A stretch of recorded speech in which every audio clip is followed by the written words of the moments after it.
Greetings, everyone. Thank you all for attending. I know we have people joining in the room. I do have a couple of housekeeping items for you. First and foremost, I do request that everybody please turn themselves on mute, and also to not share your video until our happy hour event that will be taking place right after this presentation. With that, thank you all for joining the ESPN Virtual Benefits Forum, Fall 2020. I'm not going to lie, I would have rather have seen you live and in person in Greenville. However, situations today cause for us to get a little bit more creative. With that in mind, I would also like to offer you guys the opportunity to register for more of our events. If you are a member, we do have free webinars for all of our members. The next one is going to be on October 8th, and it is the secret sauce to fixing healthcare. And tomorrow, we hope you will join us at 10 a.m. Eastern Time. Once again, that's 10 a.m. Eastern Time for day 2 session. With that, though, I know that we're all eager to get started, and I would like to welcome Daniel Sutton. Daniel is one of the premier speakers that we offer here at ESPN. He's been gracious enough to share his knowledge on a few events before. He is a member of the Ogletree Deacons group, and he is one of their employment law professionals. He's also a lawyer as well, in case you didn't gather that. But it is my honor and my privilege to introduce Daniel as one of the esteemed lawyers within not just Greenville and not just South Carolina, but definitely within the ESPN territories. So Daniel, welcome. Thank you, Michelle. I really appreciate that. Hope everyone can hear me okay. Michelle, just give me a thumbs up. We're good? All right. Well, good afternoon, everyone. Again, my name is Daniel Sultan, and I'm a member of the Employee Benefits and Executive Compensation Practice Group for Ogletree Deacons. It is, again, my pleasure to share with you legislative and regulatory and compliance update with you this afternoon. Again, I certainly miss seeing everyone in person and being able to interact with you in person, even in between sessions. However, as we all have probably become a bit accustomed to now, many of us are probably much more technologically savvy with respect to Zoom and Microsoft Teams and all these other platforms that I'm sure, as I am, you are using probably on a daily basis. However, we still may run into some technical glitches. If we do, please use the chat feature or email Michelle if you have that contact information with you. With that, let's go ahead and get started with our update today, the Legislative Regulatory and Compliance Update. So with respect to updates on this topic, really this has come down to almost all things pandemic. Pandemic relief and recovery, that continues to be the emphasis at both the federal and state legislative levels. And so we will talk in great detail about the relief efforts, what we have seen and what we can expect to see. And as you might imagine, on the legislative front, pandemic relief and recovery measures have been the name of the game lately, really for the better part of this year. And we have seen quite a bit of guidance, quite a bit of legislation that has come out at the federal and state level. We will focus our conversation today on the federal initiatives that have come out. But I do want to state that as we are looking kind of into the future, what more can we expect? We certainly expect to continue to see pandemic relief and recovery efforts from Congress. But we have to keep in mind that context is king, right? And so this is a presidential election year. And so the presidential election will probably hijack any agenda to get things done in Congress. Unfortunately, Congress continues to operate in various states of gridlock. Most recently, with respect to the HEROES Act that we'll talk about in a second, but one of the things that I want to mention here is not only do we have a congressional presidential election year and a number of congressional seats up as well, but we have to remember and take into account that most significant pieces of legislation that we've seen over the last few years have really been primarily split along party lines. And so what that means is that we probably will continue to see a lot of gridlock unless it does not, the House is probably not going to flip, but perhaps the Senate will one way or the other. And what we hope to see is some more bipartisan support. But if passed as prologue, that probably will not be the case. So we are still experiencing that congressional gridlock, and so it's hard to get any type of controversial measures passed. We have seen some successes, though. We have seen some success, particularly with respect to the pandemic relief efforts. That has since bogged down after the initial pieces of legislation were passed. The first one being the Coronavirus Preparedness and Response Act. That act was focused primarily on providing funding to combat COVID-19 when the first wave hit us. After that, we saw the Families First Act, and the Families First Act again continued to infuse our economy and healthcare officials with the ability to attempt to combat COVID-19, but it also began to address issues at the employer and individual level, addressing items such as paid leave, and that was a huge part of the Families First Act. The ability for individuals to receive pay while out on certain types of leave related to COVID-19. COVID testing, swinging back to the benefits pieces of this. COVID-19 testing was required to be covered on a first dollar basis. Telehealth services, flexibility provided there to provide telehealth services, particularly in light of the social distancing that was being imposed on individuals. And so we saw those pieces of legislation, which were considered by and large wins with respect to congressional action.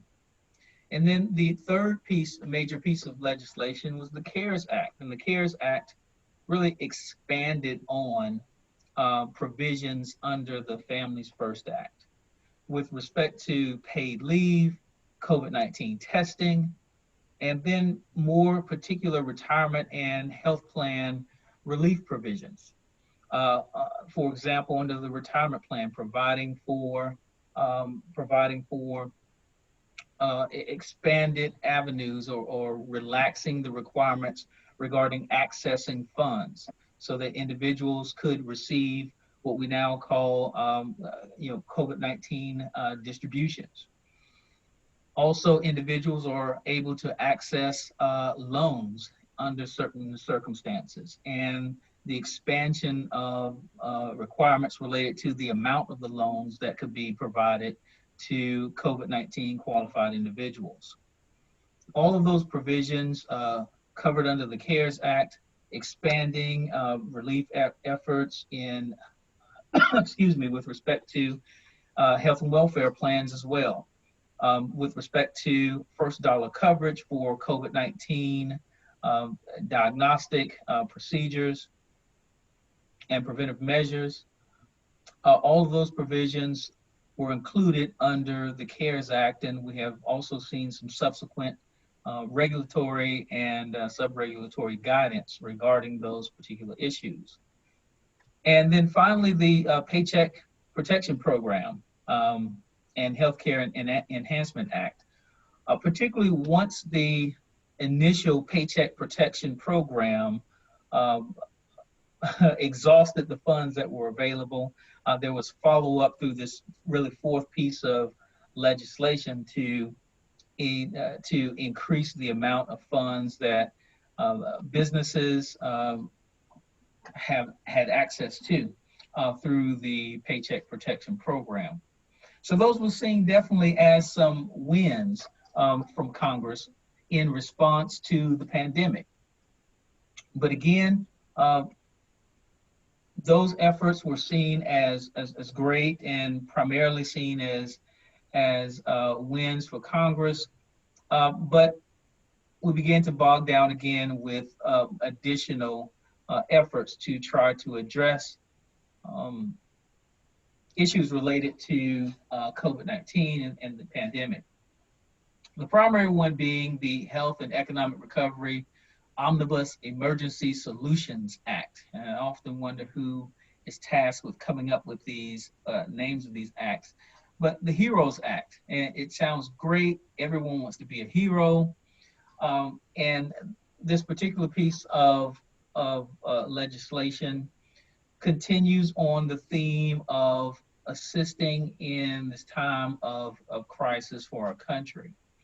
However, at the end of the day, the House has passed the HEROES Act, but it still needs to move forward, and it is unlikely that the HEROES Act is going to be able to move forward at this time. Again, we probably won't see any more significant action from Congress until after the elections, unfortunately. However, what the HEROES Act does do is give us a peek into what has been on the hearts and minds of our congressional leaders. And it gives us an idea of some of the items that may likely will bleed over into the next sessions. The first, with respect to, and these provisions that I'm highlighting under the HEROES Act are specifically related to benefit plans. And so I want to tackle some of these because I think these will still be burning issues in future congressional sessions. So the first, waiver of required minimum distributions and related rollover rules. Under the CARES Act, we got some additional flexibility with respect to required minimum distributions. Under the HEROES Act, this would really be a waiver of the requirement to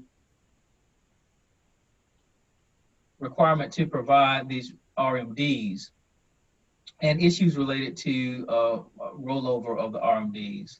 Also, under the HEROES Act, it expanded the ability for plan administrators to rely on, or the option for plan administrators to rely on employee self-certification as qualified individuals for COVID loans.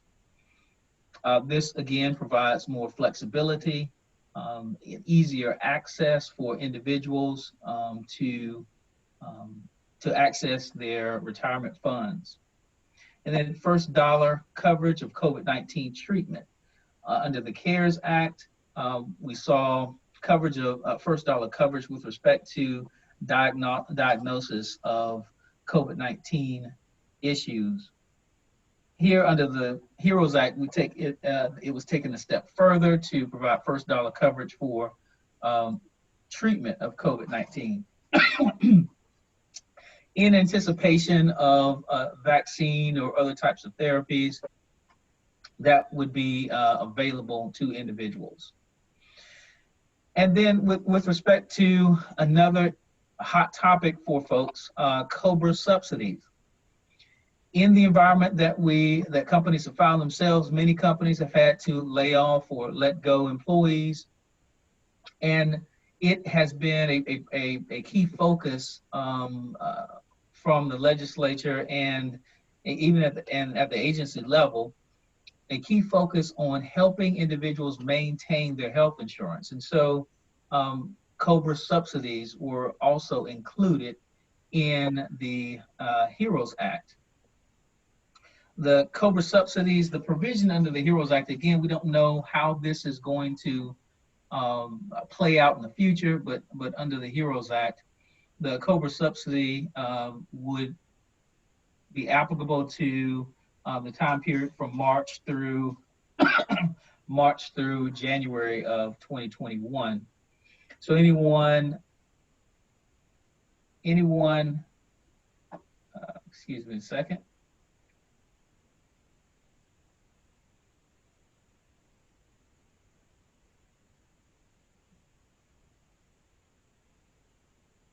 So anyone who would qualify and elect COBRA during that time period would have been eligible for COBRA subsidies from their employer. Again, in the same vein of providing more access to funds and flexibility with respect to benefit plans, the HEROES Act also provided for increased maximum caps on health FSAs and dependent care FSAs. As high as $10,000 from current levels, which are much much less than that. Currently for dependent care FSAs, $5,000, and for health FSAs, $2,750. So those caps would have significantly increased under the HEROES Act. And finally, another payroll tax credit for employers, as much as 50% of expenses related to employee benefit plans. Those amounts would have been able to be taken as a credit by employers, and certainly would have been intended anyway to be a shot in the arm for employers, act as a stimulant for our economy, and continuing to provide means for employers to offer these benefits to employees in a cost-effective manner. Again, the HEROES Act, we are not certain, probably. We're not going to see much movement now that we're in the throes of the presidential election cycle, and a number of congressional seats as well are being contested. So all things now are probably going to turn political. And so we will not see much movement on this or any other significant piece of legislation for some time.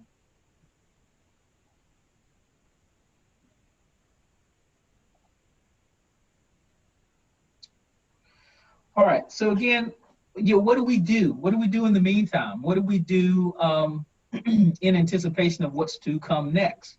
So certainly we are not expecting any significant movement in Congress. However, what you can do is look to policy statements from the candidates. What are their positions on healthcare? That certainly promises to be a significant issue in the election, but also the candidates have offered their policy statements on issues. Both presidential candidates have indicated that they are not in favor of universal health care, and they're not in favor of Medicare for all. However, what does that mean for the Affordable Care Act, for example? What does that mean for continued access to health coverage for individuals? What does that mean for retirement plan access to funds, or any of the initiatives that have started during the pandemic? Are any of those going to be rolled back, and if so, to what extent? All of those and many other things can be found looking at the policy statements for the candidates, and trying to anticipate, what's likely going to be next for the benefit plans that are offered to your employees. So a little bit of crystal ball gazing there. In the meantime,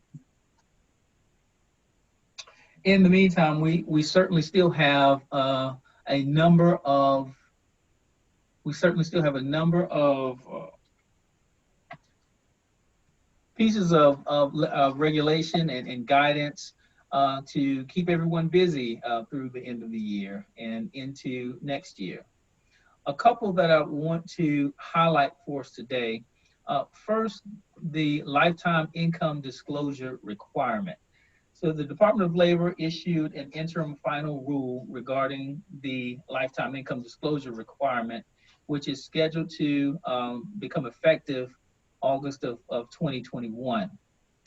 So plan administrators, record keepers will all be looking to update their plan administration with respect to this income disclosure requirement, which essentially says that plans have to provide statements to participants and beneficiaries indicating what their retirement income will be, looking at a straight life annuity, but also looking at a joint survivor annuity, a qualified joint survivor annuity. What would that amount be, assuming an age of 67 out into the future, and providing that statement, a lifetime income statement, to participants and beneficiaries. So many of you who are who work with are record keepers, plan record keepers, and employers out there with 401k plans, retirement plans, will certainly want to take a look at this and make sure that you are updating your plan administrative processes and coordinating with your vendors appropriately. Secondly, retirement plan expanded eligibility to long-term part-time employees. So in the past, most plans have had an eligibility requirement stating that individuals, employees who work at least 1,000 hours in a year could participate on the plan. That's a very common provision. Under this regulation, the eligibility criteria will be expanded to include what we're calling long-term part-time employees. So as any employee who works at least 500 hours in each of the three consecutive years would be eligible to participate in the company's 401k plan. Now, this provision goes into effect for plans beginning on or after January 1, I believe that's 2021. That particular provision will certainly open up the eligibility for individuals who can participate on the plan. And this probably will require a lot of discussion internally with companies, with plan sponsors, in terms of the impact this will have on their employee population. It may mean addressing things such as employer matching contributions.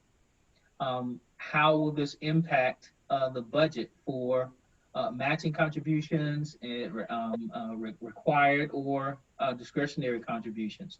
And so plan sponsors will want to take a hard look at this and determine the financial impact to its plans, and if there are any additional amendments to the plans that they may want to make in light of this requirement.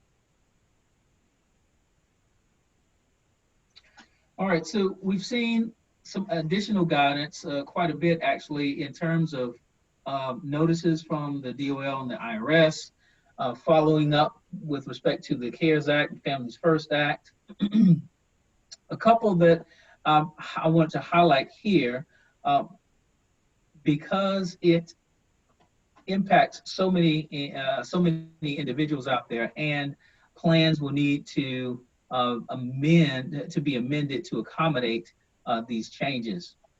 The first I want to highlight is with respect to cafeteria plans. Generally, the general rule on the cafeteria plans is that once an election is made under the cafeteria plan, then that election is irrevocable unless there is a qualifying change in status that is provided for under the plan. And qualified change in status events include things such as marriage, birth of a child, etc. So in the absence of one of those qualifying changes, individuals could not adjust their elections. They could not adjust their elections in terms of the health insurance plan that they were participating under, as well as the amounts that they may have elected to contribute to flexible spending accounts. Notice 2020-29 provided an option for employers to allow participants in their health plan and their FSAs to make changes to those elections, notwithstanding the fact that they did not have a qualifying change in status event. And so many employers opted to allow changes to their health plan and or changes to their health FSAs. A couple key points here to remember is that those plans will need to be amended by the end of 2021 to comply with this particular guidance.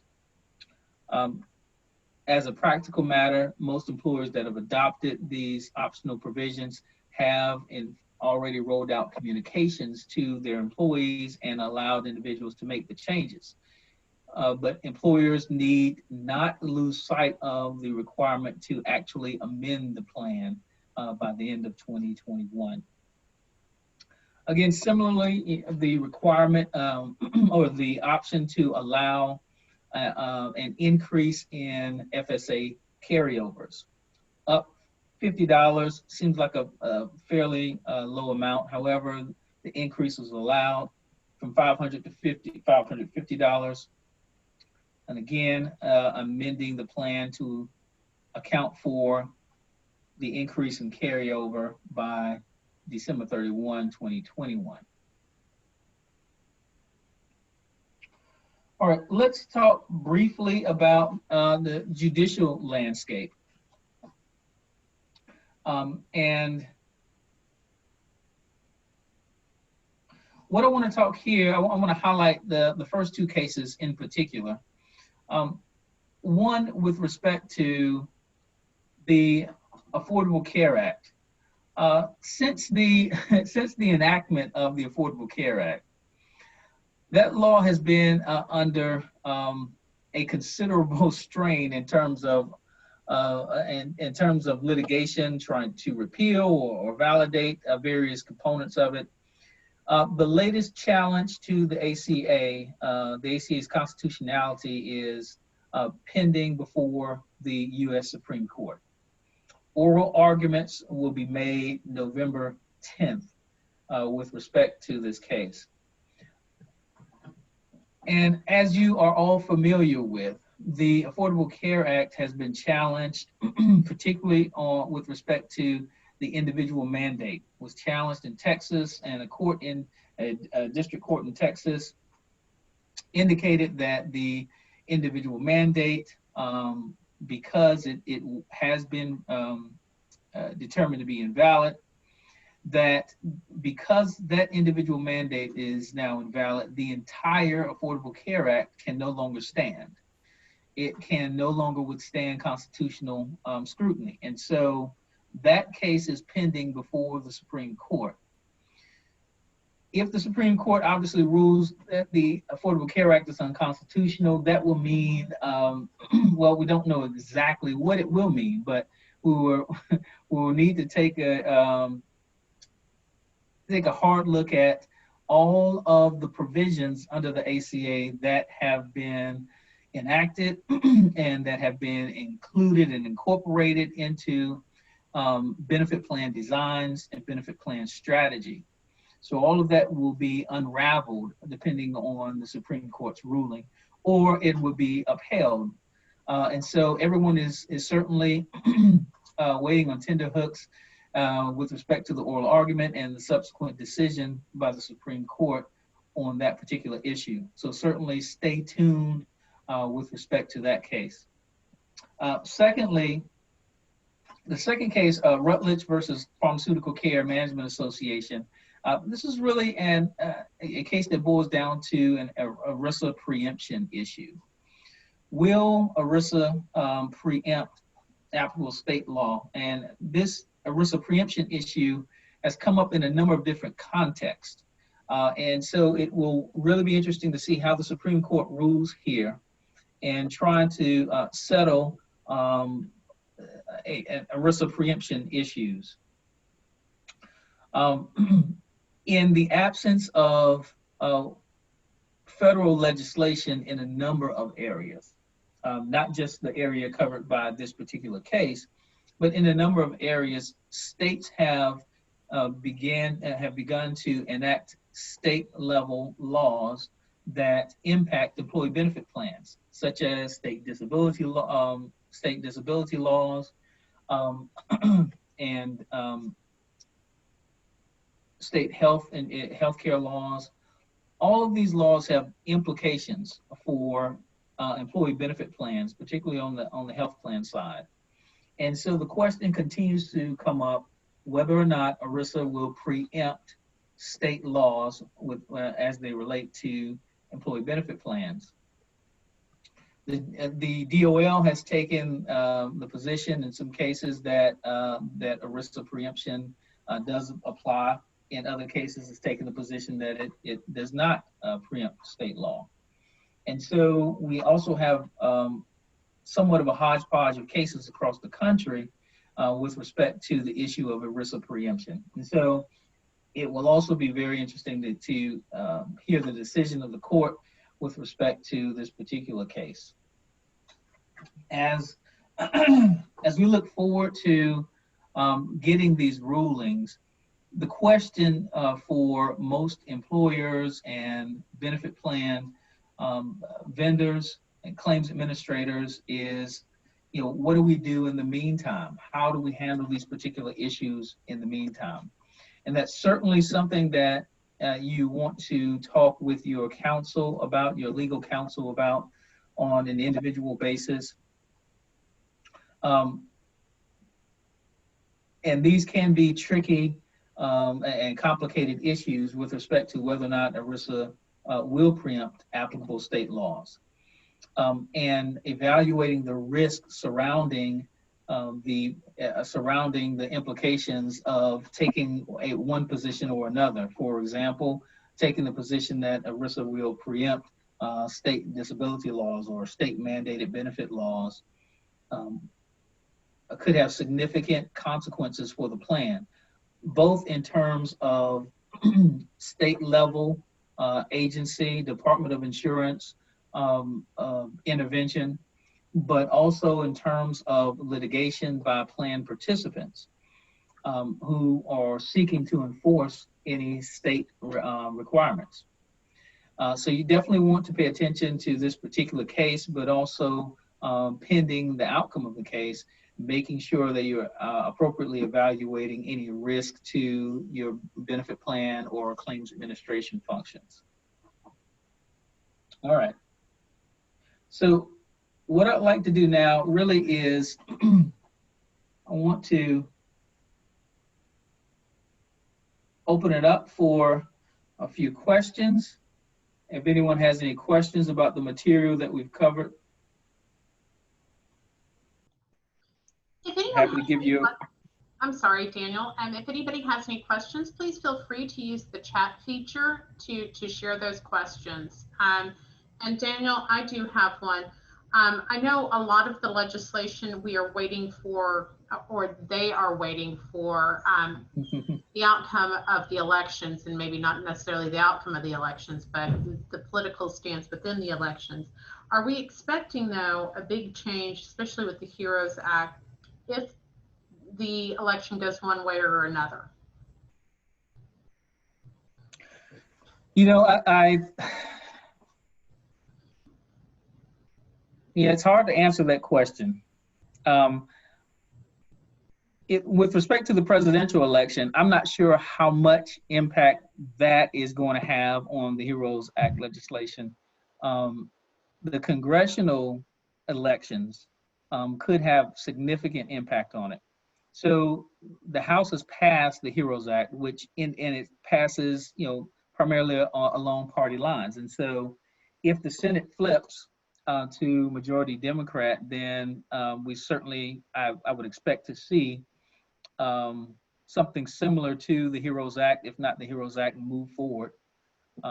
And whether or not it will be vetoed then becomes an issue. But I think there may be enough political pressure at this point to get some version of it passed if it can get through Congress and not be vetoed by the president. Certainly, if we have a Biden presidency and a Democratic Congress, I would expect to see something very similar to the HEROES Act being passed, probably in fairly short order. Okay. I'm not having any questions right now in the chat feature. Please feel free to use your chat feature if you do have any questions.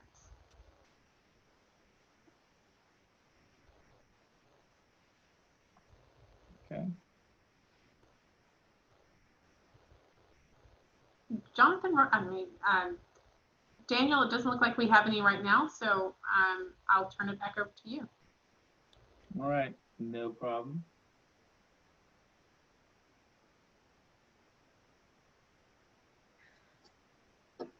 All right, so I'm going to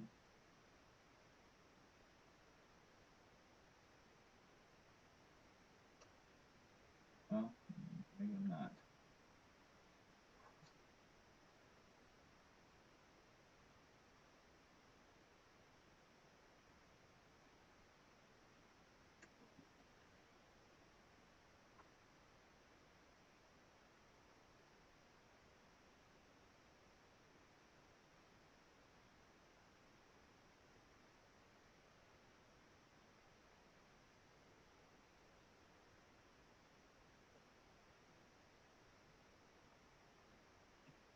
Okay, bear with me here.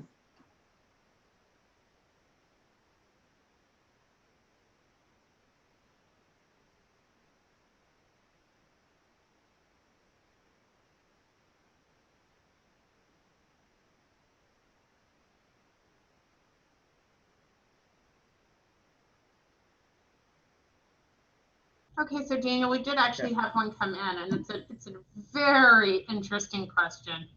Right. And what is one or two key state legislative trends an employer should be watching regarding medical and then pharmacy benefits? Okay, so what are some key state law health plan requirements that we should be watching? Yes. Okay. So one obviously, well, not obviously, but one is related to pharmacy benefits. And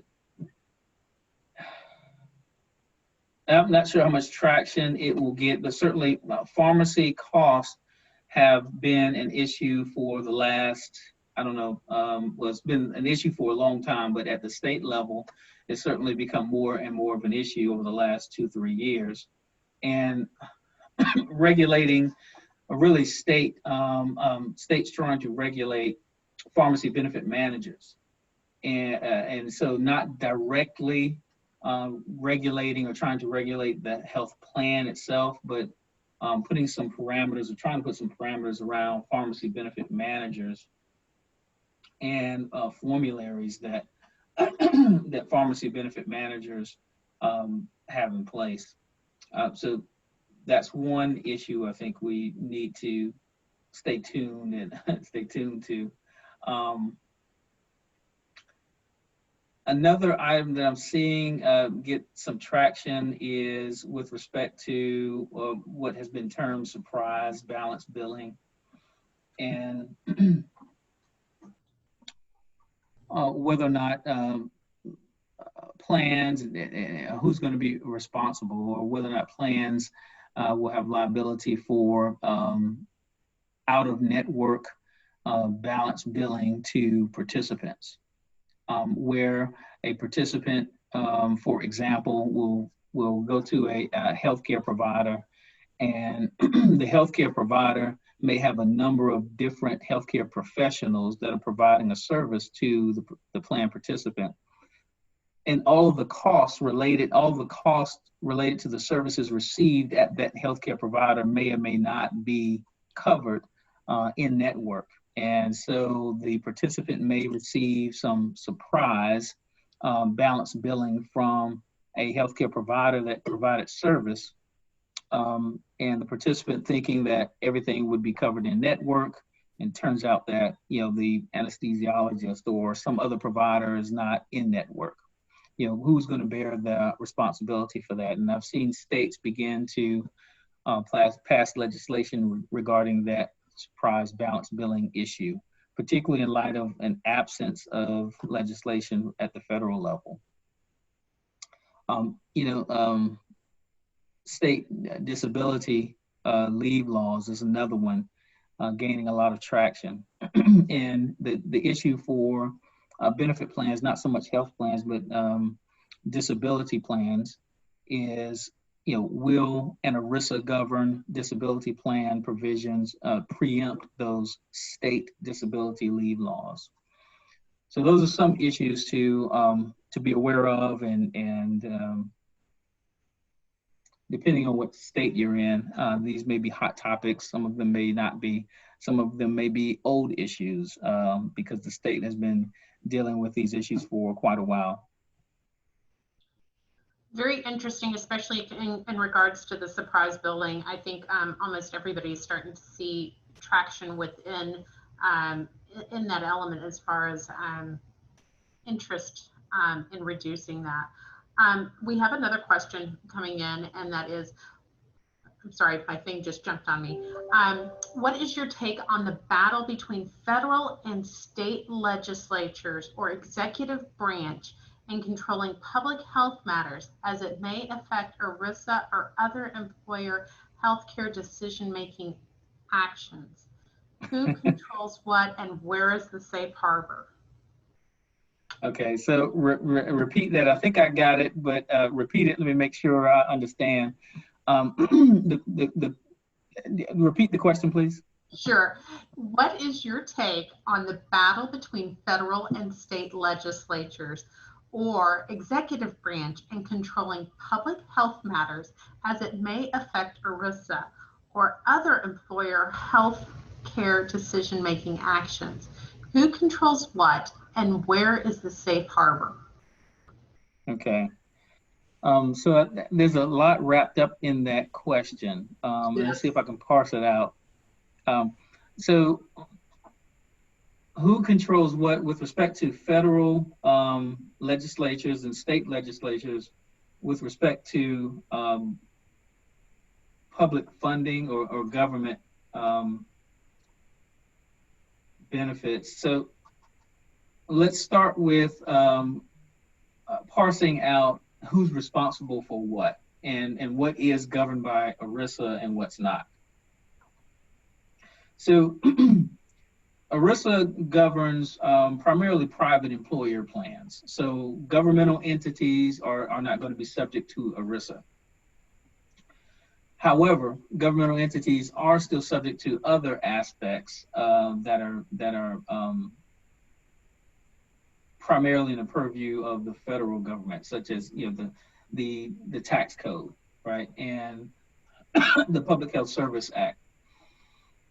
Those are two bodies of law that are still going to impact even governmental entities that are not subject to ERISA.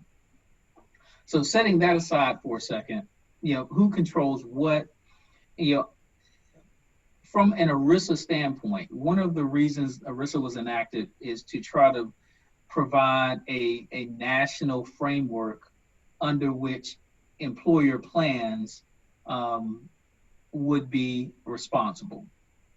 would be governed by a national framework as opposed to a hodgepodge of state enacted laws. So that's one of the primary reasons for ERISA is to provide a national framework. And so from that standpoint, the federal government would control and enforce compliance with ERISA. And therein lies the ERISA preemption issue. At the state level, states still have the ability to control insurance. So a fully insured benefit, for example, life insurance, or a fully insured health insurance plan. Those plans still have to be approved by the state's Department of Insurance. And so any state mandated benefits will show up in those insurance policies. And so state legislatures govern or have control with respect to those fully insured plans. State governments also have authority with respect to governmental entities in the state. So for South Carolina, the PEBA, and other states it's other state entities that that regulate most of the governmental entity benefit plans. Those governmental entity plans still are subject to certain federal laws, like the requirements under the tax code and the Public Health Service Act, which is how things like the Affordable Care Act impact state agencies and governmental entities who are outside the purview of ERISA. Is there a safe harbor? There really is no safe harbor. There's just the idea of which law will control, federal law or state law, i.e. federal legislature or state legislature. And therein lies the preemption issue. Will the federal laws preempt, particularly ERISA, will preempt state mandates? Generally and historically, ERISA has preempted most state laws. There is an exception for, again, these what ERISA calls a savings, what we call the savings clause under ERISA, provides an exception for things like these fully insured benefits. That was a long-winded answer, but hopefully I answered it sufficiently. If not, feel free to ask another question. We do have another question that has come in, and this one is from Susan Powers. Do you have an opinion on which way the ACA decision will go? Oh, I have no idea. I have no idea. I was surprised by the last decision, and it certainly looks like if the court takes the position that the individual mandate is a leg of the stool, of the ACA stool, that if it's taken away, the ACA cannot stand. I don't know that the Supreme Court is going to reach that conclusion.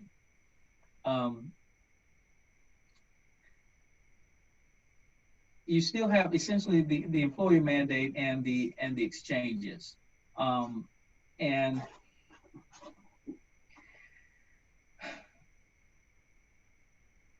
I really don't know. I don't know how they're going to come out on this one. I think that the Supreme Court will uphold the ACA, and that the individual mandate is not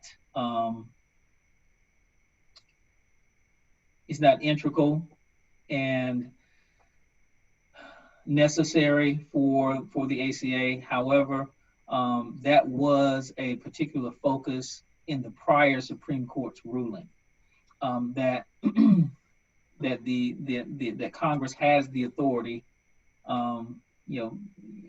via the Commerce Clause, to exercise what really is a taxing power that was under the individual mandate. I don't think that just because that individual mandate goes away, that the entirety of the Affordable Care Act is now unconstitutional. But we'll see. So with that element taken in, do you think there would be continued continued suits against the ACA if they do say that the requirement needs to be taken out? And do you think if the constitutionality of the ACA minus the requirement still stands, do you think there'll be continued lawsuits in aspects to try to continue to further wither that away? Yes, I think so. I think so. And it may not be as broad as the arguments that are before the Supreme Court now. There may be attacks on other aspects of the ACA to chip away at it. The exchanges, whether or not the